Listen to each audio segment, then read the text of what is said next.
வணக்கம் நண்பர்களே. திருச்செந்தூர் கோயில்ல ஒரு அம்மா 15 வருஷமா பிச்சை எடுத்துக்கிட்டு இருக்காங்க. அந்த அம்மா பிச்சை எடுக்கிற ஒரு இடத்துல திடீர்னு ஒரு புதுசா ஒருத்தர் உட்கார்ந்து பிச்சை எடுக்க ஆரம்பிக்கிறாரு.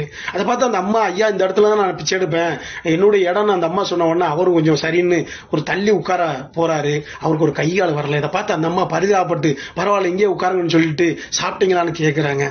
அவர் கண்ணீரால பதில் சொல்றாரு. போய் இட்லி வாங்கி அவர் கொடுக்குறாங்க. அவர் சாப்பிடுறாரு. அவரை பத்தி விசாரிக்கிறாங்க. அவர் சொல்றாரு, நான் கைகால் நல்லா இருக்கும்போது குடும்பத்துக்கு நல்லா உழைச்சி போட்டேங்க, திடீர்னு எனக்கு கைகால் வராம போயிடுச்சு, என் பொண்டாட்டி என்னைய தண்டத்துக்கு உட்கார்ந்து சாப்பிட்ற, தண்டத்துக்கு இருந்து சாப்பிட்றேன்னு சொல்லியே வீட்டை விட்டு விரட்டிட்டாங்கன்னு அழுதுகிட்டே சொல்றாரு.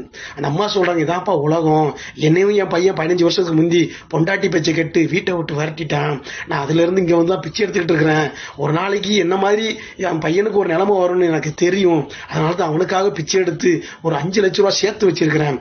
உயிர் போறதுக்குள்ள ஊரு போய்க்கு அந்த பணத்தை அவனுக்கு கொடுக்கணும்னு ஆசைப்படுறேன்னு அந்த அம்மா சொல்லிட்டு அவரை பத்தி விசாரிக்கிறாங்க. எந்த ஊர் என்னன்ட்டு.